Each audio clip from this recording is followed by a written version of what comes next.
Hello everyone, welcome to Week 8, Workshop 1. In this workshop, we'll be looking further into developing positive learning environments, and we're going to unpack what this looked like during your professional experience. As we go through the slides, there will be opportunities for you to pause the recording and to reflect in your journal.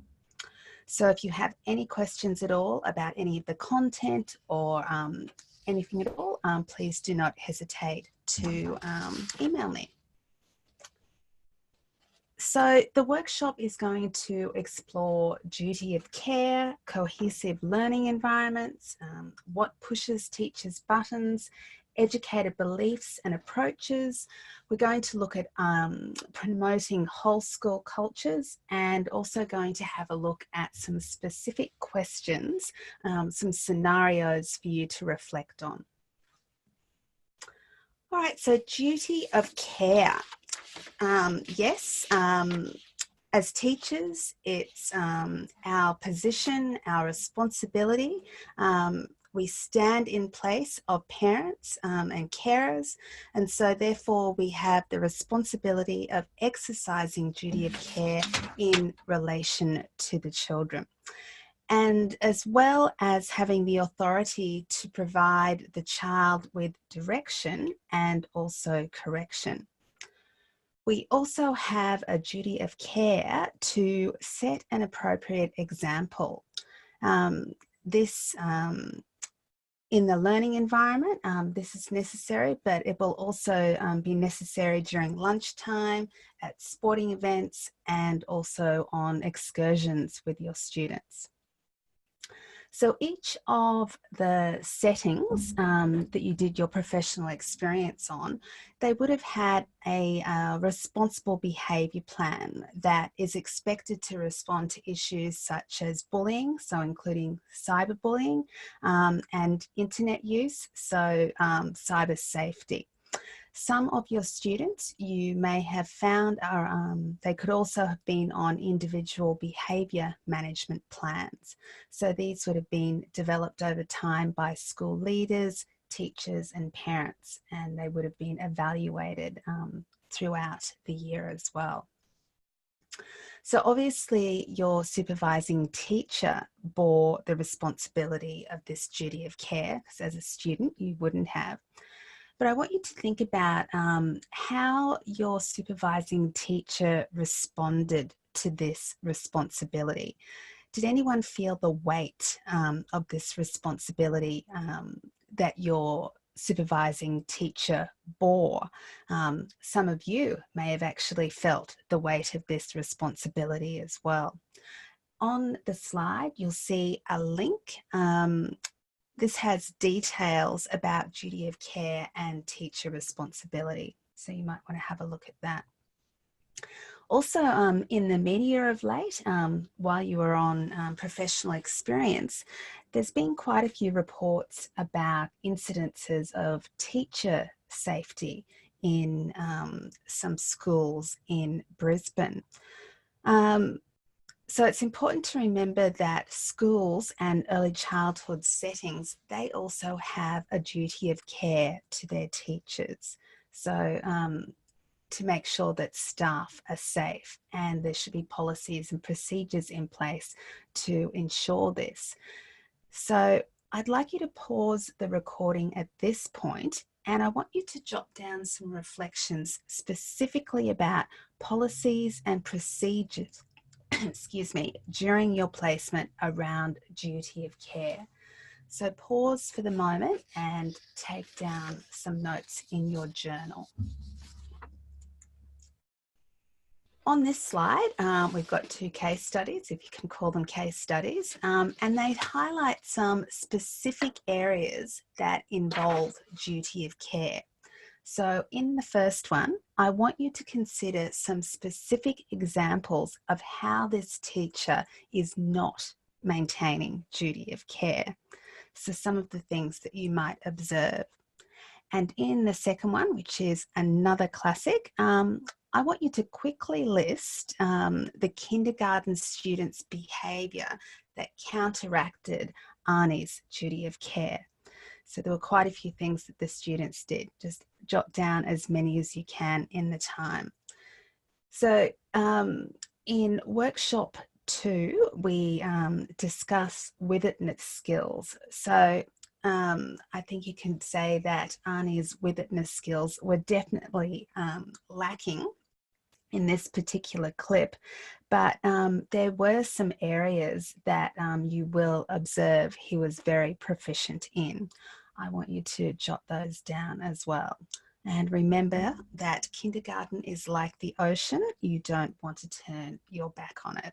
It's very a favorite film of mine, this one. Okay, so pause and watch the clips and do some reflection. All right, so prior to professional experience in week 3, we discussed building positive and cohesive learning environments, and we looked at the research of Groundwater Smith et al. And Brady and Scully. We likened the school or early childhood setting learning environment to an ecosystem, and we looked at toxic versus thriving learning environments and what these might involve. So outlined on the slide, and I guess I would imagine what you observed during your professional experience as well, the learning environment, it's a subset of the broader context with the student at the centre. So the influences of these contexts, they impact directly on the student, affecting their behaviour at any particular given time. I'll give you a moment to read through the slide.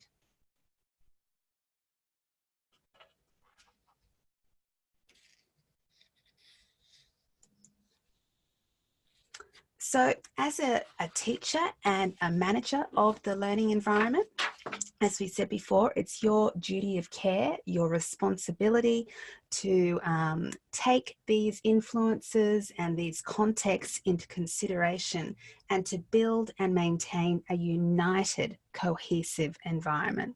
So as discussed in workshop 2, the goal is to build a positive teacher-student or teacher-child relationship by providing timely and frequent positive feedback for appropriate behaviour and to proactively respond to inappropriate behaviours.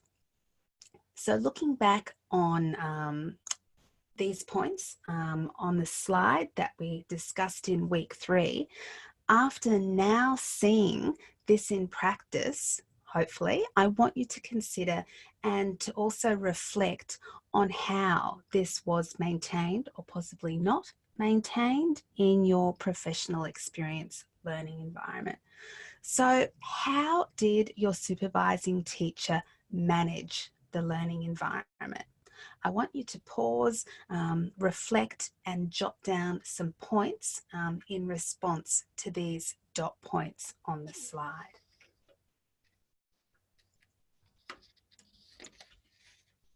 Okay, so let's have a look at the specific behaviours that you observed during your professional experience.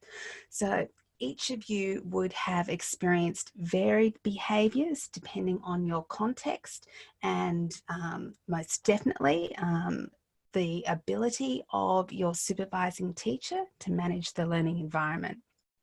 Some of the behaviours may have been manageable. You would have observed your supervising teacher using some or possibly all of the 11 essential skills that we've discussed.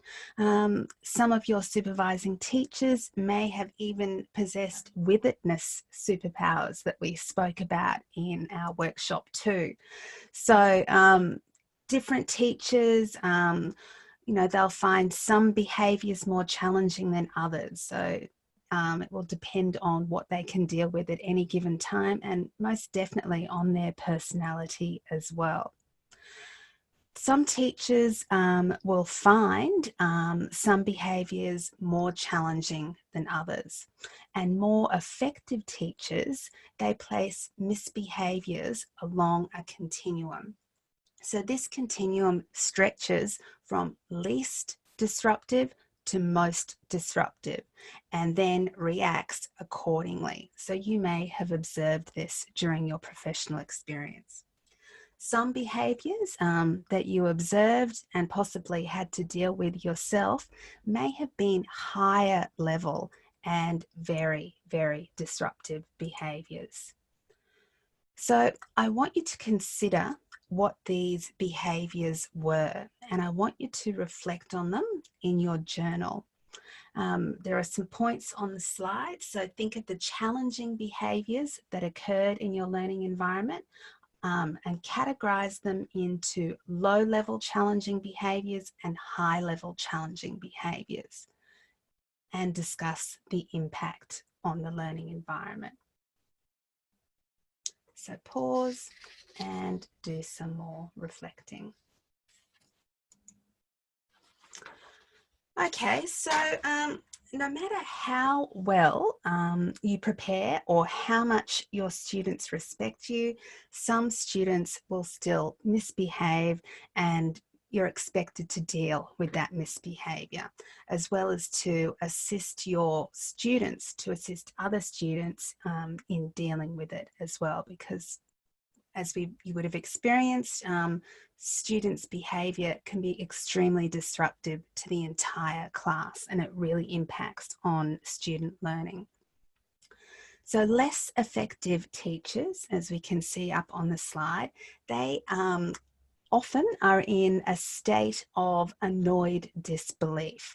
So where that they believe that something should be done about students' behaviour and that there should be an answer to their behaviour.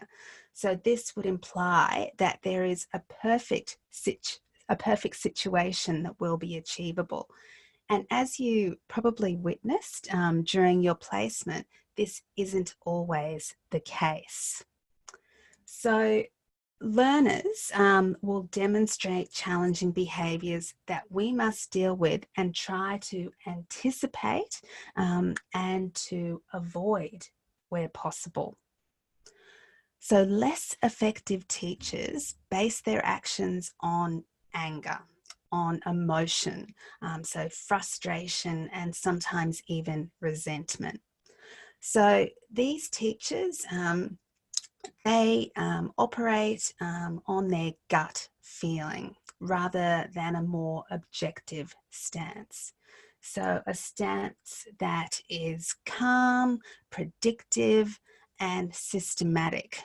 So the rational use of actions based on assessment of the specific situation, your knowledge of the individual student's circumstances, and of course, your knowledge of their personality. So proactive rather than reactive. So less effective teachers also use a limited range of skills. Instead, they overreact to situations, and this often antagonizes the students, by yelling, giving sermons, or in some cases, humiliating the students as well. So in contrast, we need to use an extensive range of skills that are tailored and carefully planned toward individual students. And of great importance is emphasis on continual evaluation of approaches, because it will always change. Student situations will change, and we need to evaluate how we deal with them individually. So your specific strategies, your reactions to behaviour, and also it's really important that you include ongoing collaboration with school leaders, with your co-workers, and always with parents as well. Okay, so we've got another clip here. I want you to pause and take some notes. And in this case, I want you to consider the points that are on the slides. So consider what we've discussed previously and what I've had on particular slides. But I want you to think about what kinds of teacher-student relationships these clips show. I want you to compare what extent the teachers in the open mode seem to be in control versus teachers in that closed mode, those ones that are reactive. Compare to what extent the students seem engaged to learn in the different settings, and how does the first teacher deal with the challenging behaviour. So what do the other two teachers deal with, how do they deal with the challenging behaviour as well?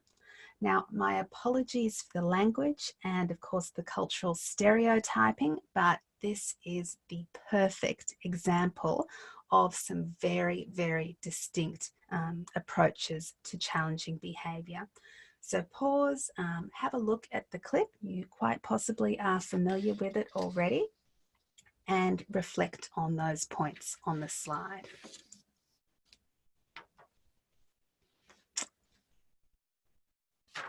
Okay, so many behaviour management systems, they're based on what we refer to as a curriculum of control, and they rely heavily on coercive methods. So Bendro 2019, however, he suggests that it is far better to create a respectful alliance with troubled youth, as opposed to using these coercive methods. So he recommends 4 principles, and these ones are on the slide. And these are based on enlisting youth in pro-social helping roles. So this is really important, those volunteering roles, those sorts of roles that help to build respectful bonds with adults. So again, I'd like you to stop and reflect on how these alliances, possibly more for the primary and secondary, but how these alliances might have been created with students during your professional experience. So I guess in your individual classrooms, but also in your school environment as a whole. Okay, so youths or students who believe that they may have been betrayed by adults in some way, they can be very sensitive to any form of hostility. Even, I guess, the slightest insult can spiral into a major crisis. And I think sometimes if we're unaware, as teachers, as humans, we can feed into this. And I think Jonah in the previous clip, and the way some of the teachers interact with Jonah, this is a really good example of this. So looking at the conflict cycle on the slide, starting from 1. So a stressful incident occurs that activates the students, I guess, irrational beliefs in some cases. So a belief, for example, that all adults are hostile. So number 2, these negative thoughts, they're going to determine and trigger the student's feelings. And 3, the student's negative feelings, they're going to drive inappropriate behaviour. And then, of course, number 4, the inappropriate behaviour incites the teacher. The teacher reacts, and in some cases, they'll actually mirror the student's behaviour. So more severe inappropriate behaviour causes even more teacher anger and frustration and denunciation of the student. Then, of course, the student's irrational belief that all adults are hostile is going to be reinforced. The student, therefore, in this conflict cycle, has no reason to change either this rational belief or, in fact, the inappropriate behaviour.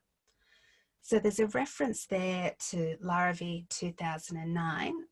I would suggest that you have a read of this, because I'm not sure if you may have observed this during your professional experience, but this is a very common reaction, and not all the time, but in some cases with some students that really push our buttons, this can be the case.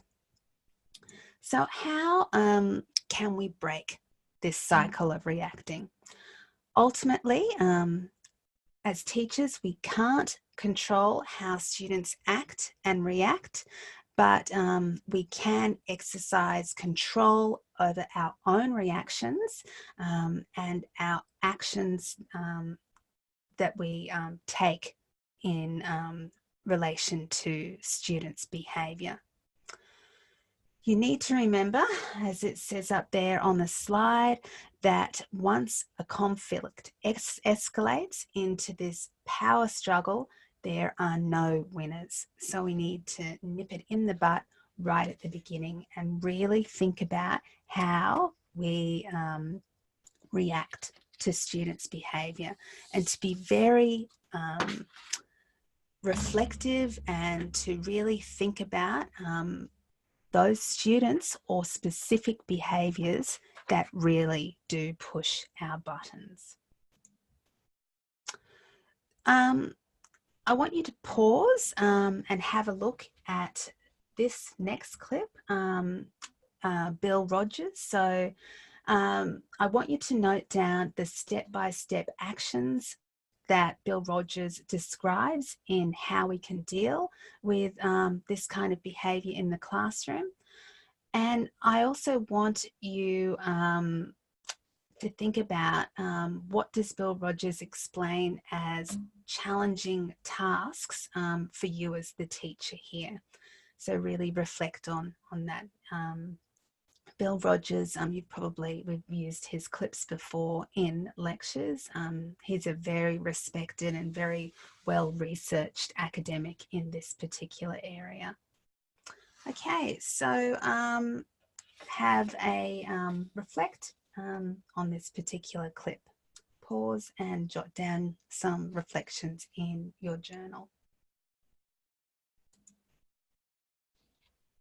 Okay, so another clip by Bill Rogers, and this time Bill Rogers is talking about whole school culture. So as we've discussed, there are many circumstances and factors that are beyond our control as teachers, and also in many circumstances beyond the control of our students. So circumstances, I guess, such as things like substance abuse, social poverty, long-term unemployment in their family situation. So we don't have control over these particular issues that are impacting on our students, but we do, however, have control over the school environment. And of course, this comes back to our duty of care. So our responsibility to create environments where students are safe, where there is sanity, where they don't feel victimized or judged in any way. Also, where there are predictable and safe routines and structures, things that they can rely on, that they know are going to be there when they come into their learning environment. So have a look at the clip, and now is the time to reflect on this, what we've observed during your professional experience, and of course, how you might apply this in your next placement. That's something that I really want you to think about moving into your next placement, looking at that whole school culture and how this will play out. So pause and have a look at the clip. So on the next two slides are some scenarios that I want you to reflect on. In the internal workshop, we have a graffiti wall, so you would go around and jot down some points and then we would discuss it at the end. But in this particular situation where in the online environment, I'd like you to reflect on what you might do about these situations. What steps would you take? So you might reflect on these in terms of what we've discussed and of course, no doubt, what you have experienced during your professional experience. So there are two slides there with some scenarios that I'd like you to go through and reflect on.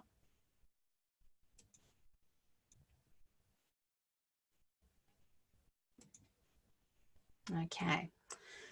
So moving on to next week, in this workshop, in the internal version of the workshop, you're going to have the opportunity, if you can come along, and I do advise that you do, for some peer feedback and support of your podcast assignment. And for those external students, I would suggest that at this point in time, you really start looking at the criteria on the rubric and make sure that you're meeting all of these criteria. If you have any questions at all, external students, I want you to email your cohort lecturer, please, and make sure that you have a very good understanding of exactly what you need to do. So the podcast is due in week 10, so Sunday, September the 29th. So for our feedback session next week in workshop 1, I want you to bring everything that you've done so far in preparation for making your podcast. So obviously we're not going to be viewing podcasts, but we are going to be discussing and giving some feedback about how you think you would solve your cohort scenario, your reference to research and literature that's going to support your argument, and also a very good idea of what your support resource would be. You also need to bring both the task sheet and also the tag feedback form. So you may want to use the task sheet or access the task sheet via online, but the tag feedback form, I'd actually like you to print it out and bring a copy with you so your peer can take it with them. So we're going to be using this particular form a couple of times over the next 6 weeks. This is something that you will be doing with your students across early childhood, primary and secondary, possibly not this particular form with early childhood, but we will be discussing other forms of feedback that you will be using. So, but what we're going to do in the workshop next week, tell them something you like, ask a question about their work, and give a suggestion for improvement. Now, you're not expected to have it completed, but I want you to come with some dot points and some understandings of how you're going to, what you're going to do with the scenario. Okay. Some references there, but please, if you do have any questions at all, either about some things that we've discussed in the workshop or some points or questions you may have about the vodcast, please make sure you contact Deb, Grace or myself, and especially the external students, because you're not going to have that peer feedback. Please contact us and we'll assist you in moving forward with that assessment. Okay, same time next week. and I wish you all the best. Thank you very much.